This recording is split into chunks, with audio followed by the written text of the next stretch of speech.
Good afternoon, everyone, and welcome. My name is Pepe Martinez, and I'm a London tour guide tourist. I'm one of 600 members of the Association of Professional Tour Guides, and we manage the Guide London website and these Guide London podcasts. Now, like many of you, we went into lockdown back on the 23rd of March, and so because travellers were not coming into London, we decided to bring London to the And so every Monday, Wednesday and Friday at 4 o'clock London time, we go out live simultaneously on Facebook, Twitter and Facebook. And so if this is the first time that you're joining us for one of these live broadcasts, you're welcome. Please do let us know where you're watching from today in the chat. And if we get time towards the end, we'll have a look and give you a shout.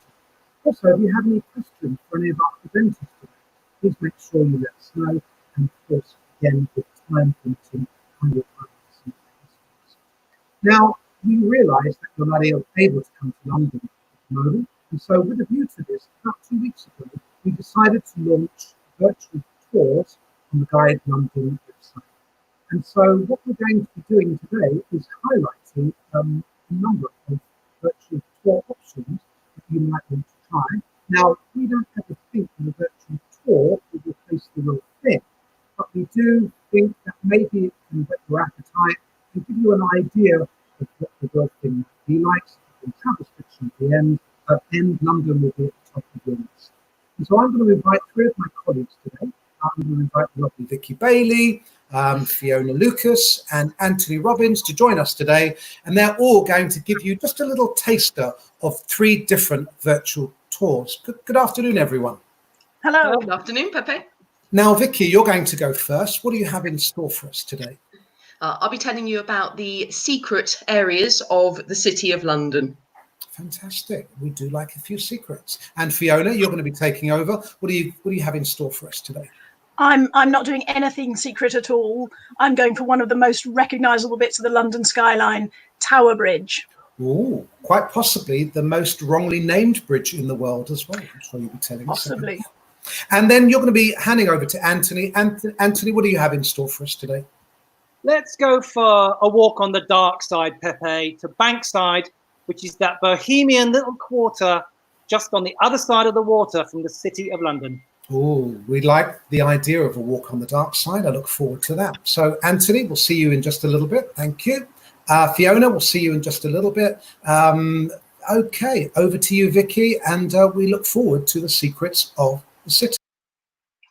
Well, good afternoon, everyone, and I'd like to welcome you to my short tour today, the stories of the old city. Now, the City of London is today's financial district, but it is also the oldest part of central London, dating back to the year AD 47, when the very first City of London was built by the Romans. So there is in the city a mixture of very old and very new side by side. And if we can move on to the first shot here, we have a video showing some of the iconic modern buildings of the City of London.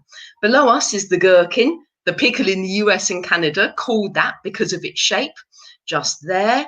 And coming in from the left there is the cheese grater with the diamond lattices over it.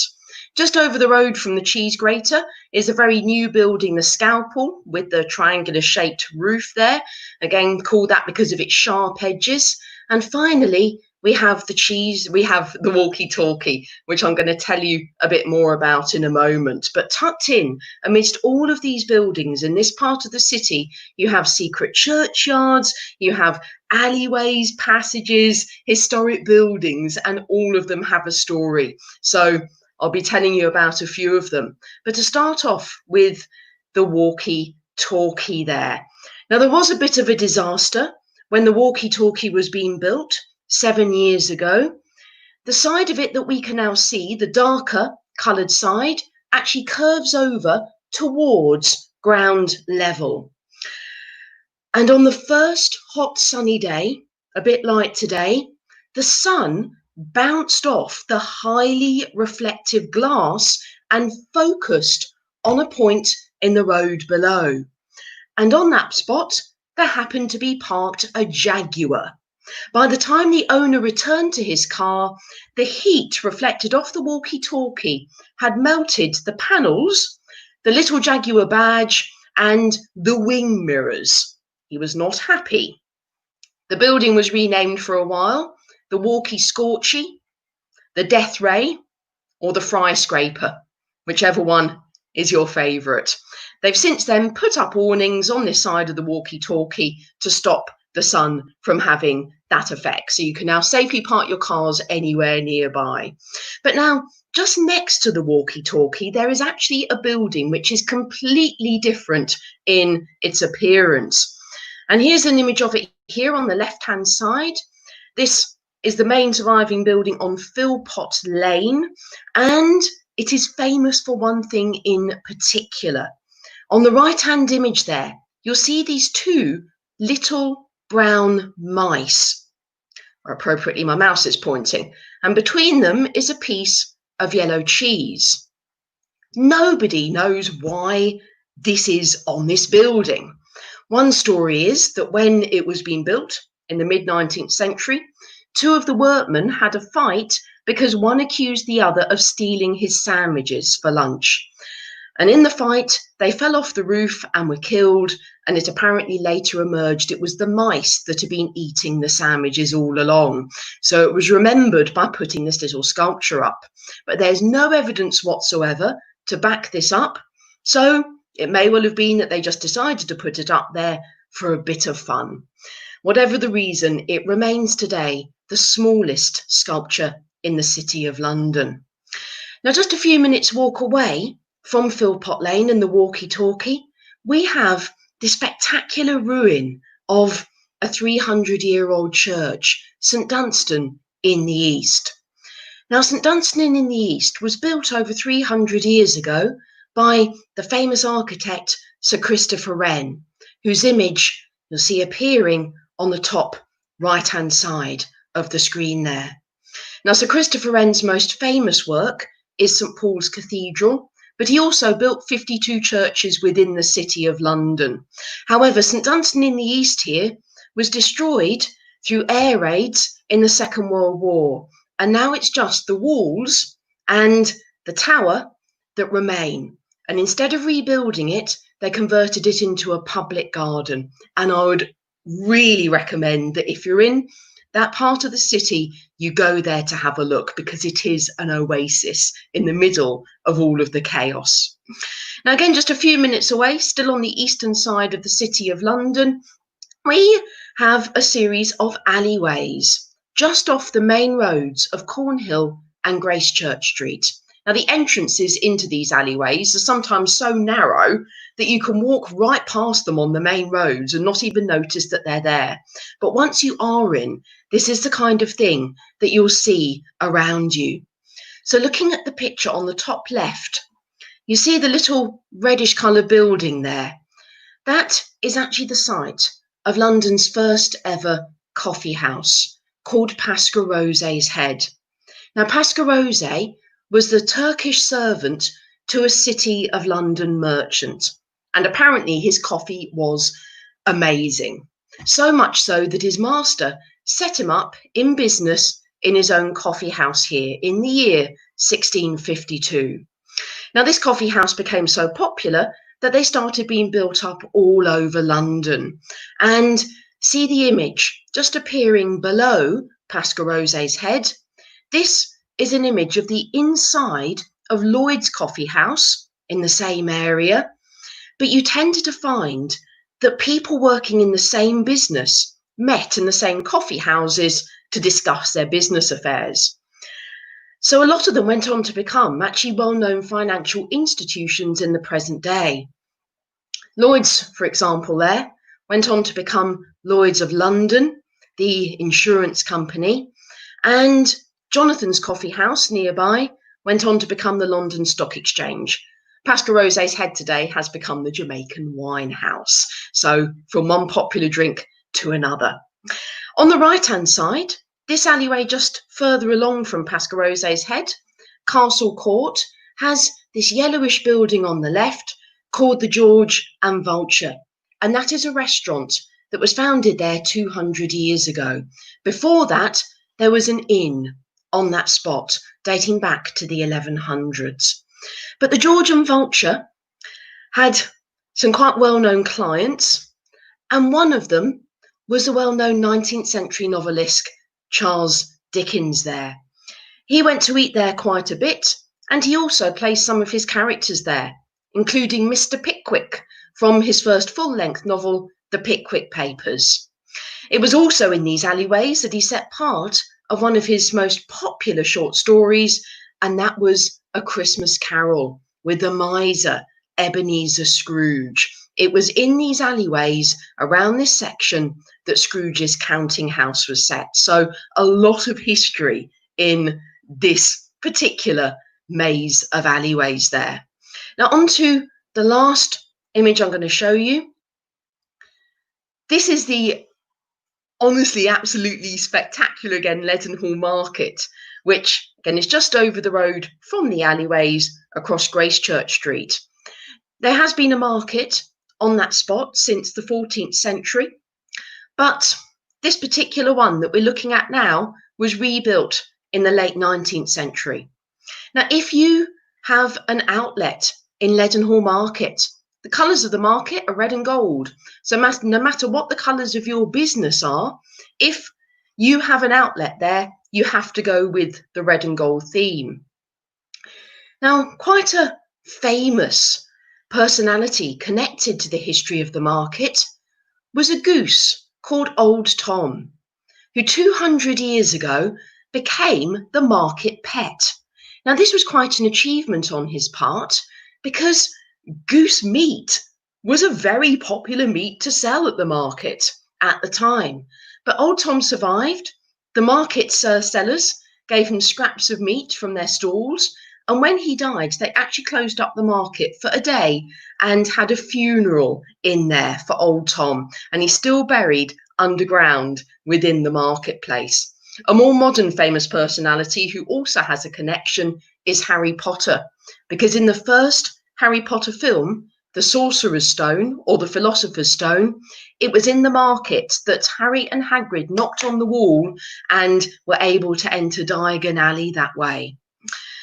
Now, the market, as I said, was rebuilt in the late 19th century by the architect Sir Horace Jones.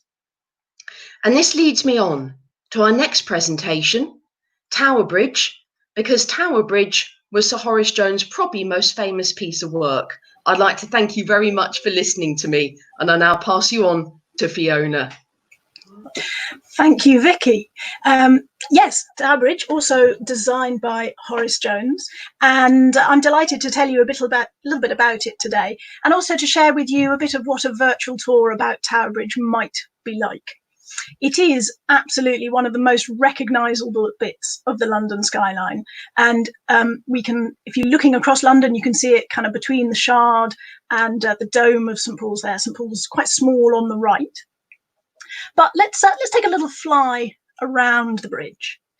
And it's both a very familiar bridge and structure, but also a really surprising one, in that it was cutting edge technology and engineering when it was first created.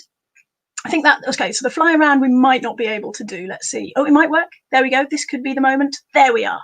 We're going to swoop over the top of the bridge just to set it in context. But a lot of people all around the world know that there is a very famous bridge in London. And they know two things about that bridge. They know the image, which we can see, and they know the song. London Bridge is falling down, falling down, falling down. London Bridge is falling down, my fair lady. So it's really no surprise that a lot of people confuse these two bridges, or indeed just think it is the same bridge. There are two different bridges. London Bridge has stacks and stacks of history, had the houses, the heads on spikes, all sorts of stuff. But today, the bridge that is the interesting one to visit, the all singing, all dancing, whizzy one, is Tower Bridge. And what sort of bridge is it? Is it a suspension bridge, or a swing bridge, or a humpback bridge, perhaps. Maybe it's a bascule bridge or a drawbridge, or could it be some combination of these? What sort of bridge is it? It is a combination of a suspension and a bascule bridge. And if we look at a more sensible image of it, you can see quite clearly that there are 3 spans involved. And the 2 outer spans are suspension bridges. So the roadway is held up by those verticals that come hanging down from the lovely, swooping, curved metalwork above. But the middle section of the bridge is the bit that is the clever bit, and that is a bascule bridge. And that's the bit where the roadways open up. And people often ask if it is a drawbridge.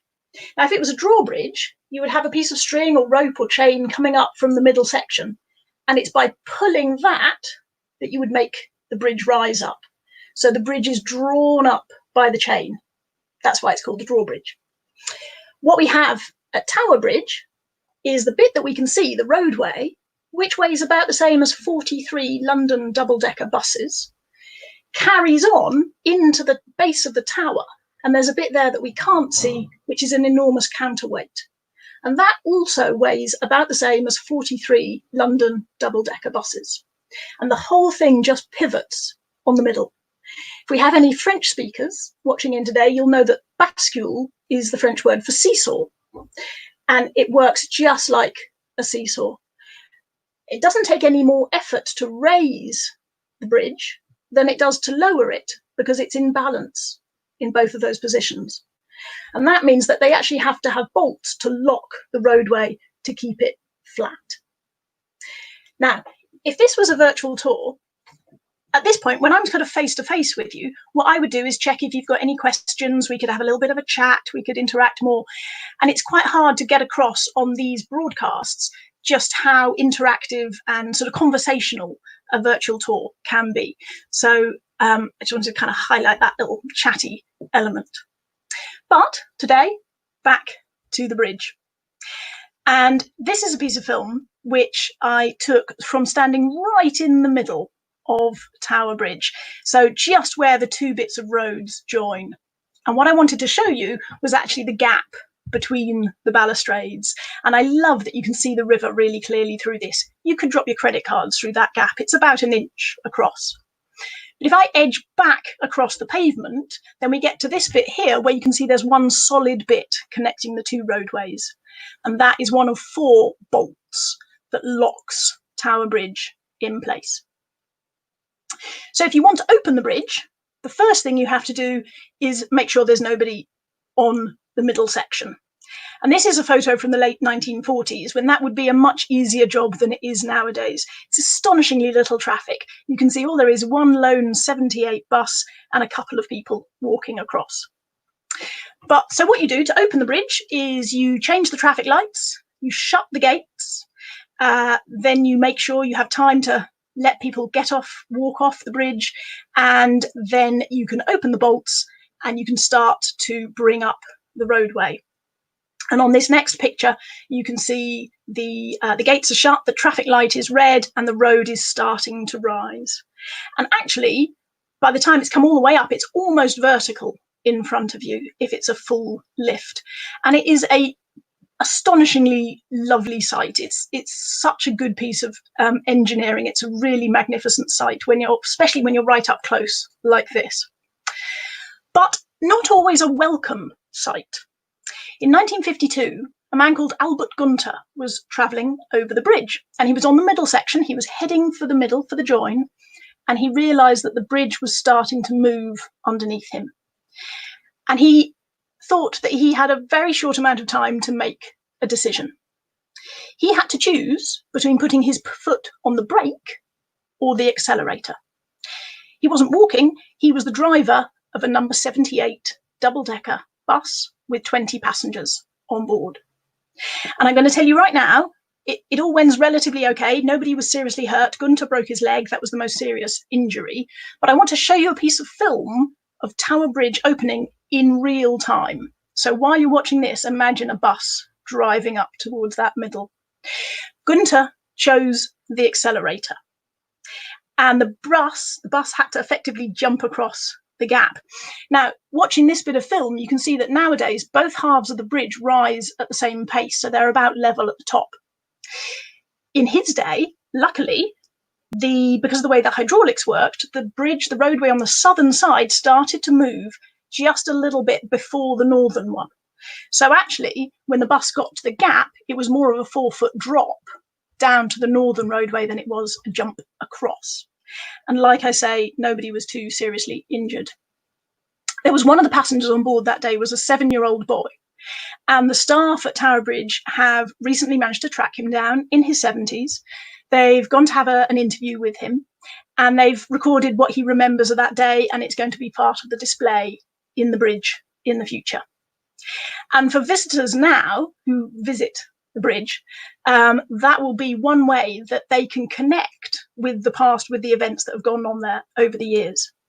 Bridges are all about connections. They connect people from one side of a river to another.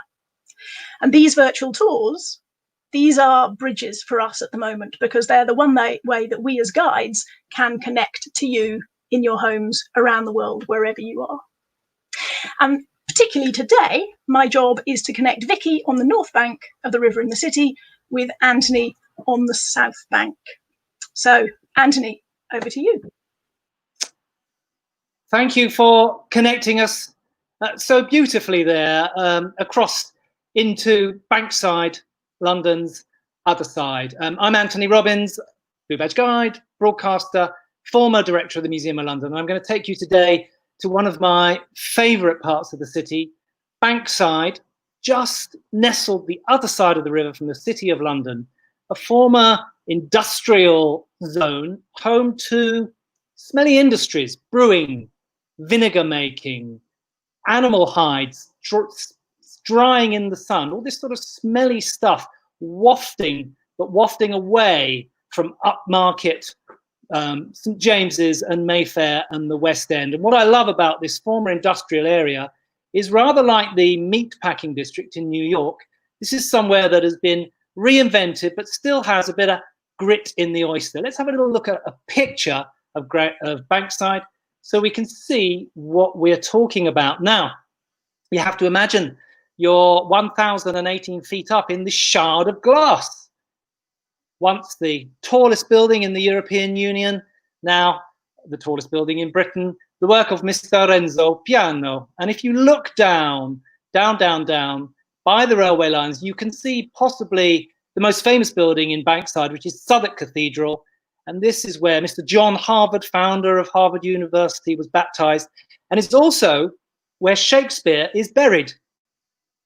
Not William Shakespeare, his lesser known brother, Edmund Shakespeare, rather lavish tomb. And you can see when you look at Bankside how the railways that were built from London Bridge emanate out of Bankside, going west and going back north into the City of London. But let's go and have a look at Borough Market, because Borough Market is what most people who find their way to Bankside, and not every tourist gets there, which is a shame, do get to Borough Market with its fantastic produce, ethically sourced from within sort of 60 miles of the city centre, wholesale, retail, the oldest vegetable market in London, and also one of the biggest. But let's go back in time and see how Borough started in the first place. Here, in the former Bishop's Palace. And this is all that remains of the palace of the Bishops of Winchester. Now, those bishops were a tough bunch of lads, and they controlled riotous Bankside from the 11th century onwards, because they were an ecclesiastical and military powerhouse. Bankside was given to Bishop Oddo, who was the little brother of William the Conqueror. And William gave it to Bishop Oddo, but he couldn't cope because the Banksiders were too tough for him. He handed it over to the Bishops of Bermondsey. They handed it over to the Bishops of Winchester, who controlled everything: the taverns, the inns, the bear baiting, the brothels, and the prostitutes, the so-called Winchester geese, who set up their activities in the stews. And I think we might have a picture of that in a second. Here we have, yes indeed folks, some 12th century porn on a woodcut. Can you see people frolicking in what to me looks like a jacuzzi? The guy in the jacuzzi has a hat on that's very acid, I think. I certainly wouldn't wanted to have been in that water. But we call this a stew. Two definitions for what a stew is. Some say it was a fish farm. The bishops had their fish farms. Others say it was these jacuzzis where all sorts of naughtiness went on. And the name estuary comes from the Norman French word for heater, because they were heated underneath. So that's probably enough of that. Let's have a little look at a map of Bankside. Now, here is ye olde mappy. And if you look down at the bottom of the map, can you see tenter grounds? I mentioned how animal hides were hung out to dry here, very smelly, and they were hung out on tenter hooks. And we have that expression to this day, to be on tenter hooks when we're anxious about news coming in, good or bad. If you look up now to the center of the picture, you'll find Love Lane. And the sort of love we're looking at here is not the love between a brother or sister or a husband or a wife. We're talking about the more transactional kind of love, if you know where I'm going with that. If you look now in the bottom right-hand side, you will just see the word bandy, and that is Bandy-Legged Alley, because many people here had bandy legs, diseases such as rickets caused by poverty and malnutrition. Let's have a little look at the local architecture. Here we have Paul Smith. I could have bought this building 25 years ago, but my wife wouldn't let me. Am I bitter? Do I look bitter? Not a bit of it. This is the famous Wilcox Works. I love this building, and this is just off Southwark Street. And Wilcox, can you see old Mr. Wilcox here? Hat slightly on an angle there, a bit cocky. He made engine oil, engine parts, that sort of thing. And his factory remained empty, desolate, almost looked like it was going to be pulled down for a while. And I wonder what he'd think now if he could see what it's become today, which is this Caso do Branco. And this is one of my favorite restaurants in London. It only does chicken, but it does it very well. It's a Portuguese restaurant, very nice, minerally, Portuguese wines. Some of my taxi driver mates call it Posh Nando's, which is a bit tough, But let's have a look now at the writing on the wall, because in Bankside, it really pays to look up. And I love the Commit No Nuisance sign, an entreaty from the Prissy Church authorities for people to not misbehave in Bankside. But it actually means three specific things: no sexual intercourse, no urination, no defecation. So you have been warned. Let's move swiftly on. We have here the former Courage Brewery. And if you can look up there, you'll see the sign, Take Courage, what we call a ghost sign, no longer pertaining to the industry that it once related to. And this is one of the most Instagram signs in the whole of Britain. Let's have a little look at the next slide.